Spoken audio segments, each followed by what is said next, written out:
Good morning, it's Josh here, and today what we're going to be talking about is how I have been meditating for the last 15 years and what I've learned. So I really want to cover a few core topics today, and that is the reason why I started meditation 15 years ago, and that was because of my anxiousness and my overthinking.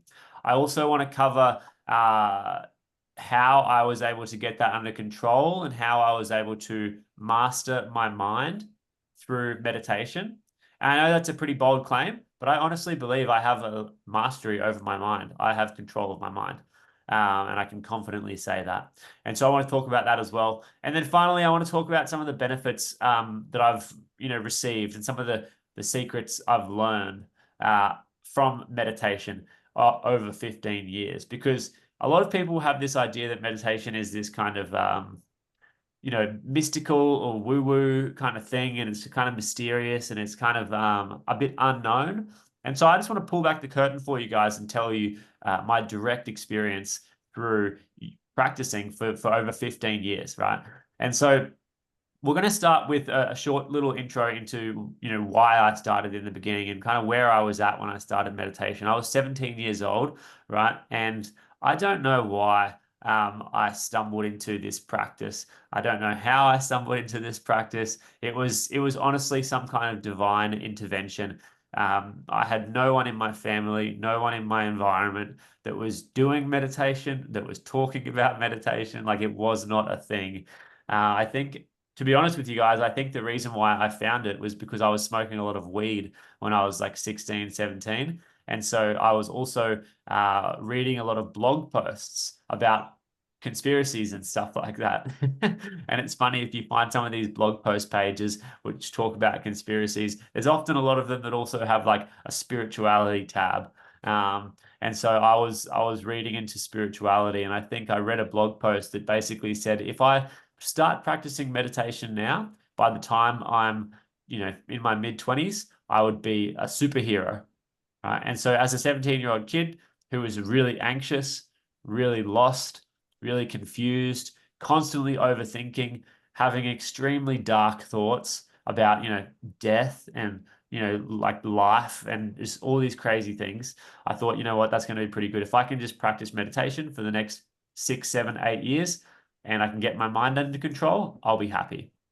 So there's an important lesson here as well, which I think is worth noting. It's when I was 17, I was having a mindset or a perspective that said, if I practice this meditation for the next 8 years, so when I'm in my mid 20s, right, then I'll be okay. Then I'll be a superhero, right?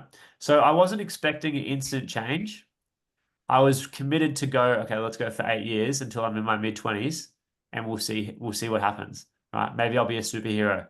If I can do this practice of meditation for 8 years and become a superhero at the end of it, I think that's a worthwhile investment, because then I'll be able to live the rest of my life as a superhero. Right?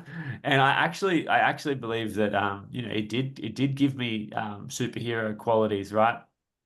Yeah, one of the things that it helped me do was to quit drinking and to quit doing drugs. I went sober for a whole year. That's not an easy task, right? A lot of people really struggle with that, but I managed to do that. I managed to get my anxiety under control, right? I managed to develop a level of mastery over my mind where I was able to detach from my thoughts. I could detach from, my emotions and my feelings.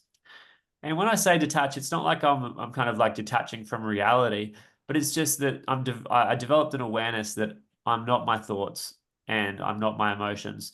So as I was able to observe them, I was able to start observing them as opposed to resisting them.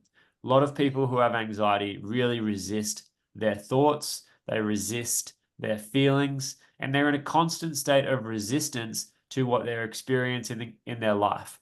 And that was me as well, right? When I was younger, I was in a constant state of resistance, and that's what led me to do all this shit that I didn't want to do, like drinking, smoking, and whatever else I could do to kind of escape what I was feeling. Because that's the tendency that people have. It's like you start to feel something that's uncomfortable, and then you want to resist. And usually the resistance is like a suppression or an avoidance. So you'll go and try to fix the problem by smoking a joint, or getting plastered drunk, or even other things like taking harder drugs, maybe ecstasy, cocaine, things like that.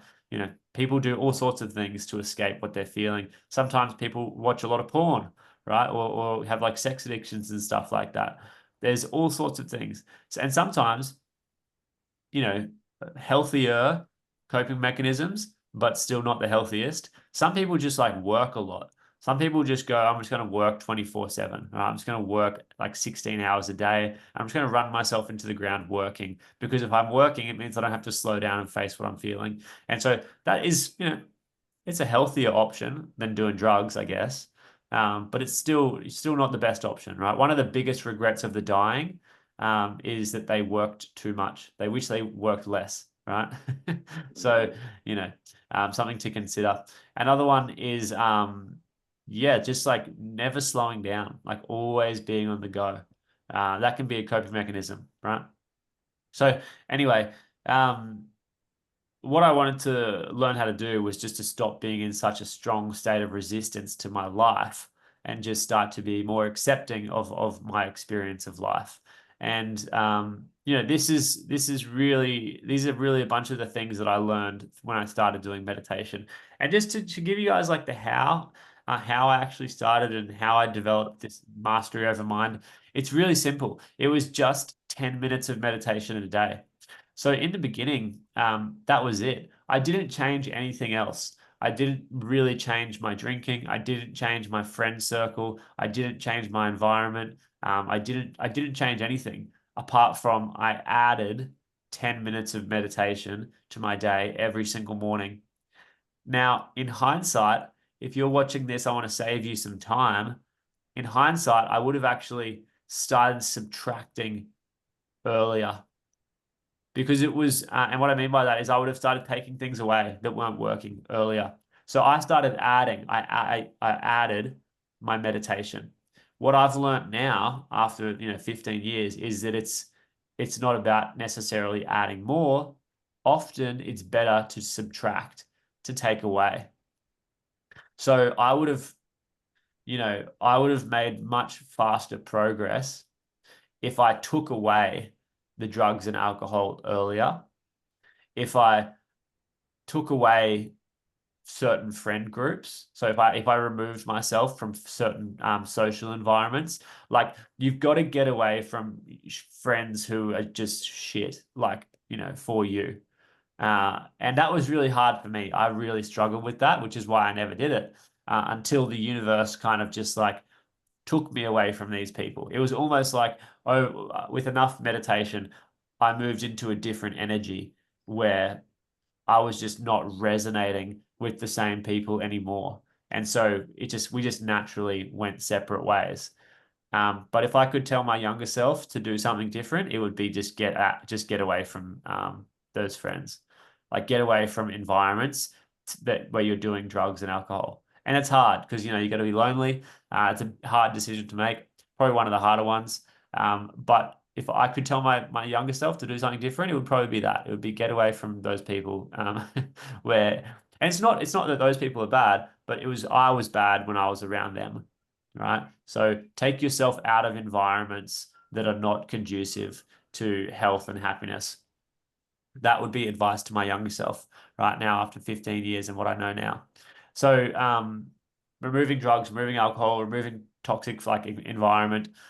Those are some things that I would have changed. That took me a long time to do. That now I know, that's really, really important. But yeah, all I did in the beginning was I just added the meditation. But over the time, what I've realized, like I said, is that it's more about subtracting, like getting rid of all the bad stuff is going to help you. There's a quote. It says, "Before you try to heal a man, ask him if he's ready to give up the things that make him sick." Before you try to heal a man, ask him if he's ready to give up the things that make him sick. And that is just so true, right? Like I've seen it in my personal life. I've seen it in my professional life. I've coached people who, they start. adding all the things that I've told them to add, and they start making some good progress, but then they don't subtract the things that make them sick. So I'm telling you guys right now, if you want to get the most out of this program, you're going to have to subtract the bad stuff as well. So you can add this good stuff, which I'm telling you to do, which is great. But you will relapse if you don't just subtract the bad stuff. If you keep, so I know people like that I've worked with who have done all the good stuff, but then they've kept going back to their mates who are drinking and doing drugs, and they've got their arm twisted, and then they end up doing drugs and drinking again, and then they go backwards, right? So I'm telling you right now, you don't want to be going backwards like that. You got to subtract, minus, cut out, right? I know it's easier said than done. I struggled with it. It was one of the biggest struggles for me was cutting out, the bad things. It took me ages. I started meditating when I was 17. I didn't go sober until I was 25. So it took me 8 years to go sober, right? It was hard, but that was one of the biggest things that helped me. It's cutting all that shit out as well, because that just made me sicker. It made me worse. So the meditation and stuff's all good, but you got to also just cut out the bad stuff, right? Now let me talk about how you actually develop mastery over the mind with meditation. And a few of the kind of secrets that you get through a long and devoted meditation practice. Now, there's a couple of really fundamental things I want to mention here, right? One is that you got to realize that you're not your thoughts. And so this is something that you do realize through meditation. You start to develop an understanding that you are not your thoughts. The whole point with meditation is not to stop your thoughts, because you will never be able to stop your thoughts. So let's just get rid of that belief right now that you're supposed to stop your thoughts with meditation. Like, isn't meditation how we're supposed to just like sit down and just stop thinking? Because everyone just goes, well, I can't do that. Like I've tried that, it doesn't work, right? That's not the goal. The goal is not to stop your thoughts. The goal is to learn how to watch your thoughts. So you're in a meditation, and the idea is just to watch the thoughts, because the thoughts will always come and go. Like they're always be there. But you've got to learn how to just watch them and observe them, right? And when you learn how to watch them and observe them, they're just like a cloud in the sky. They just, oh yeah, it's just going over them. It's just going over, right? And it's like you don't get attached to the clouds. If a cloud is shaped weirdly, you don't get upset about it, right? You're just like, oh, that's a weird shaped cloud. Right. So intrusive thoughts, dark thoughts, negative thoughts, right? If there's a dark cloud in the sky, right, you don't get too pissed off about it. Oh, okay, there's going to be a bit of rain, right? And then you understand that that cloud will go, right? It'll just move on. Tomorrow will be different. Now, this is the kind of attitude that you've got to develop with your thoughts. If you have a dark thought, you got to realize, oh, okay, maybe I'm gonna, maybe I might just feel a bit down or a little bit depressed or a little bit sad today. That's all right. That thought will go, just like the cloud that goes through the sky, right? The thought will also go. Same with your feelings and emotions. It's exactly the same thing, right? Now, your feelings and emotions are a little bit different in that they will generally help you if you can look at them the right way.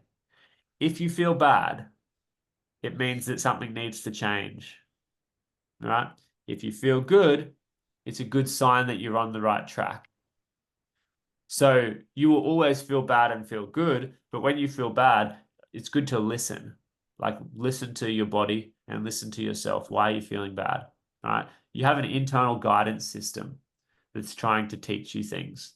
So don't get attached to feeling bad, where it's like, oh, I feel bad all the time. I must be a bad person. I'm such a piece of shit. Right? That's not how it works.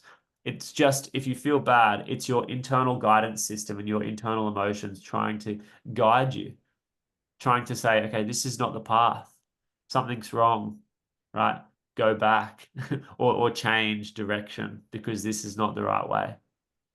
Okay? And if you feel good, if you feel lit up, if you feel inspired, if you feel joyful, follow that. Why do you feel like that? What made you feel like that? Right?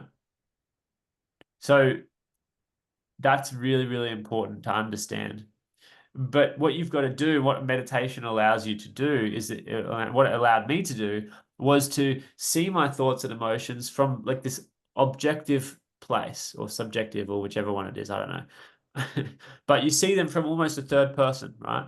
So I'm not attached to my thoughts and emotions, but I'm seeing them as almost like external to myself. And I can kind of watch them and learn from them and allow them to kind of guide me as opposed to being so attached to them. Because that's what happens. People get so attached to their thoughts and their feelings and their emotions that they start to, they either want to resist it, where it's like, oh, I don't want this one. I don't want this. Like it's, this has got me. I don't want this. And they try to avoid or suppress, which leads to the drugs, the alcohol, whatever else, right? What you want to do is just realize that they're just thoughts and feelings that you don't need to attach to them, right? You can just observe them. And when you can get into that place of observing, that is really when you can start to learn and when you can start to change because you can listen and you can go, hey, cool. Right. But even deeper than that, we were talking about this last night on the Q&A call, the live Q&A call. So if you want to go and watch that, if you're in the coaching program already and you want to go and watch the live Q&A call from last night, it was the 4th of February, Tuesday. We talked about this. We talked about how if you start to realize that you're not your thoughts and you're not your emotions, you might start to ask yourself, well, what am I? Or who am I? Right? I've had lots of my coaching clients ask me this question in the past where we've started to do coaching together. And I've told them, okay, you're not your thoughts, you're not your emotions, do your meditation. Right? And then they start to do their meditation and they start to realize, okay, well, I'm not my thoughts. Okay, well, I'm not my emotions. And then, well, what am I? What am I if I'm not my thoughts and if I'm not my emotions? If I'm not my thoughts about myself, if I'm not my beliefs, if I'm not my who I think I am, which is this idea of myself, then what am I? Who am I? So I'll get to that in a second, because this is really how you're going to develop mastery over your mind. But you've got to understand this, which is, you know, if you are not your thoughts and you're not your emotions, what you are is the awareness of yourself. You are actually the awareness of yourself. You're a consciousness experiencing itself. That's actually what you are. You are consciousness experiencing itself. And so everything else is secondary to that. Like your idea of your identity is actually a secondary thing, right? That's kind of like the ego. We develop an identity and we develop thoughts and we develop beliefs about who we are. But you've got to be careful of that, right? Because it can break you down into a very lost and confused person. Or if you have mastery over your mind, you can use it to build you up, right? So you've got to realize that what you actually are is consciousness experiencing itself. And this is one of the secrets that you get through a lot of meditation. This is what I've learned. This is how I see myself, right? I see myself as consciousness experiencing itself. And so then I've got Josh Holiday as my character, right? Josh Holiday is like my character, my identity. And it's the vehicle that I get to experience the world through. Right? I get to experience life through Josh Holiday, right? And I've got my attachments and stuff like that. I've got a wife, I've got a daughter, I've got this business that I run, I've got my clients that I serve, and all that kind of stuff. And all of that's very worldly. It's very worldly, right? Like I'm not fully detached from that. Like I'm very attached to my wife and my daughter, and I want the best for them, and I want the best for you guys, and I'm very passionate about my work. So two things can be true at the same time. I'm in the world, right? And I'm very much in it and I'm doing my best to navigate it as well as I can. but there's a deeper part of myself which understands that I'm just consciousness experiencing itself, right?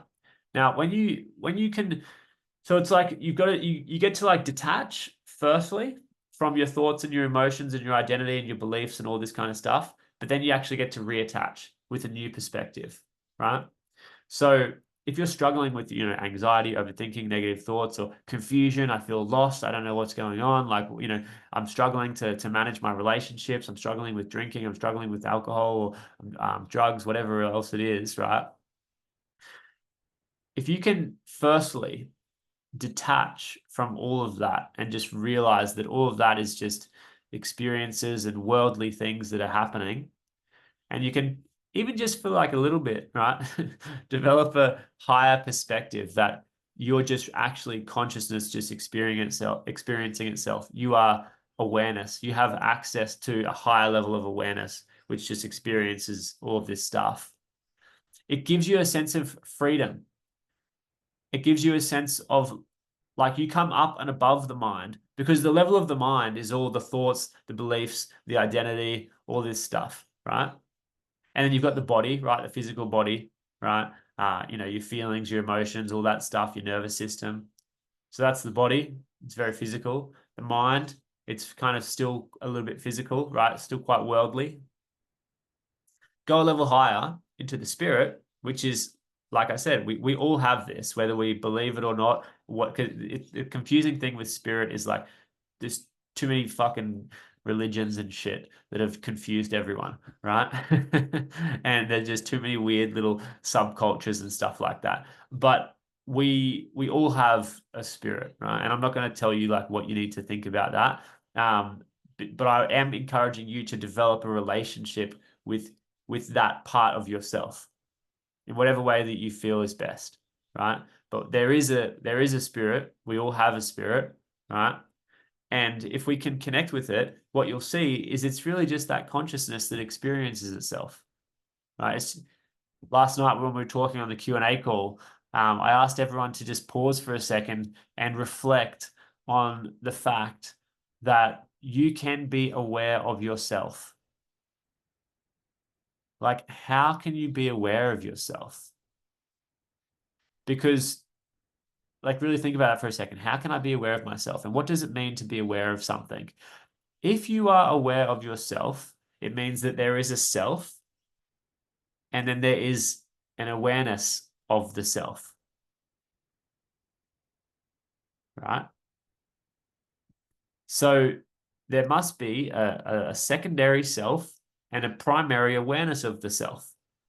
So we think that we are the self, but then where is the awareness coming from? Are we also the awareness? And if so, how is it different to the self? Right? And what I believe is that it's just a higher level of awareness. It's our spirit, right? It's our spirit that's aware of our mind and our body. And so when we connect with that, that's when we develop mastery, because we then are like, we become like a puppet master. We're connecting with our true self, right?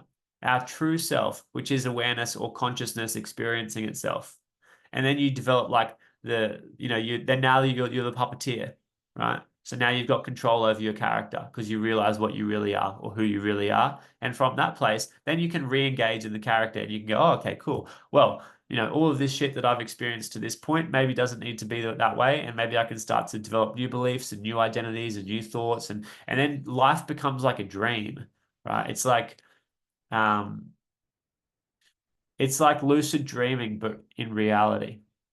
So if you guys know what lucid dreaming is, and maybe you've experienced it yourself, maybe you haven't. I personally have not experienced lucid dreaming. Like I've experienced like that. What do they call it? Sleep paranoia, where I don't know if you guys have ever experienced this, but sleep paranoia, it's like where you kind of wake up, but your body's still asleep. Um, so you kind of mentally, you feel like you're awake, but you can't move. Your body's asleep. I've experienced that after, usually after big benders. That's sleep paralysis, Josh. Sleep paralysis. Yeah, yeah, yeah. I've had that one. But it's kind of, I think it's similar to like lucid dreaming. Yeah. Lucid dreaming, though, you apparently you actually wake up and you can actually move through the dream, right? I don't That's know. where you can control your dreams. Yeah, you can control your dreams, right? You kind of you're aware in the sleep in the dream, and then you can control the dream, right? What I'm talking about now is essentially the same thing, but in real life, in reality. It's kind of the way I see it. It's like the world is a dream, and when you wake up in the dream, you can then control the dream. So this is moving into like now we become conscious creators, right? Now we be able to consciously create our reality. But you've got to wake up first. You've got to wake up in the dream. So you've got to realize that this life and this experience is kind of like a dream. And this is not just something that I'm saying, right? Buddhists, the Eastern philosophies, like lots of people talk about life as a dream. Like, the mind is a dream, the reality, our physical reality is a dream. It's very big in like Buddhism and stuff like that. It's just a dream. And when you wake up in the dream, you develop control over the dream, right? I'm not the first person to talk about this. Um, but what you've got to realize, and what I realized over 15 years of meditation is that this is just a dream. It's just a bit of a dream. But you can wake up in it and you can go, okay, cool. Now I have a higher level of awareness, I have a higher consciousness, and I can control the dream. I can control my character in the dream, right? And so once you learn how to control your character properly, your identity, who you are, you reintegrate. So it's not about being all disconnected from reality. You're still connected to reality, but you've just got access to this higher level of consciousness. And now you can direct your character with more ease. Whereas before, maybe I was unconscious and I was drinking and I was doing drugs and I was hanging out with people I didn't want to be hanging out with, or not that I didn't want to be hanging out with them, but I was hanging out with people who were just not good for me. And I was unconscious, right? AKA asleep. I was unconscious in my life, right? And after X amount of years, I don't know exactly when the penny dropped. I think you know, just a gradual thing. Like I always had this awareness, and even now as I'm speaking, you guys might have this awareness, but it might not be like fully realized yet. You guys might be like, yeah, I understand what Josh is saying. I kind of resonate with that. I kind of feel it. But maybe it's like the penny hasn't fully dropped yet. In my experience over the last 15 years meditating, there's not been one moment of the penny dropping. It's been like a gradual development into higher levels of consciousness, right? And there's still unconscious parts of myself now, but there's also now a lot of conscious parts of myself. And the conscious part is what we really want to focus on. It's like being conscious, because when you're conscious, then you can direct the dream, like you direct the character. Right. So these are some of the deeper kind of like secrets, if you will, or realizations that I've had that I've come to know as true through meditation. Right. Like I think it's just the truth. I really believe it. And I don't just believe it. It's not a belief, because a belief is something that you kind of you don't know yet because you haven't experienced it. For me, it's a knowing. Like I know it. I've experienced it. It's a knowing in my body. Like I would debate anyone on this. I would argue with people over this because I'm so convicted in this. It's just the truth. And so, these are the kind of benefits and what I've learned through 15 years of meditation. And it's just what I know as true now. And I can tell you for sure, by developing a practice like this, essentially it's a spiritual practice. Developing this spiritual practice has improved every single area of my life, right? And it wasn't a quick fix. It wasn't instant, right? But it was a devotion. Like I said at the start of this call, when I was 17 when I first started, and then I was in the mindset of when I'm 25, so 8 years, I'll be a superhero. Now I'm 31, I'm turning 32 this year. So I've been practicing for like 15 years now, right? And there's no more anxiety, right? Uh, I still have negative thoughts and I still have like a fast-paced mind, but I don't call it like overthinking anymore. And I don't call it like, confusion or darkness or anything anymore, because now I know what it is. It's just my mind, right? So I still have a fast mind, but I know how to control it now. I know how to have mastery over it. And that's by, I'm just doing a bit of a recap now. That is by learning how to detach from the thoughts, learning how to detach from the emotions, and really learning how to detach from myself, right?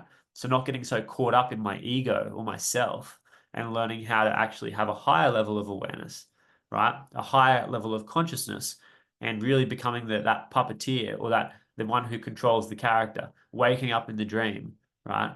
That's how, like that's what you can do. And that's kind of how I've gotten to where I am now. And these are the things that I've learned over the last 15 years, right? And I just wanted to share that with you. I could go on and on about meditation, but I've got, that's for another call. But these are just some of the primary things that I wanted to touch on today. So that's it. If you guys, if you guys, want to learn more about meditation, then you can just go through my YouTube videos, and there's going to be meditation videos in there, right? There's going to be another video. I might put one up at the end of the screen here. And yeah, if you're watching the replay of this and you're wanting to learn more, you're wanting to join the coaching program, then there's a link in the description for how to work with me. So that's it for today, guys. Thank you for being here with me, and I will see you next week.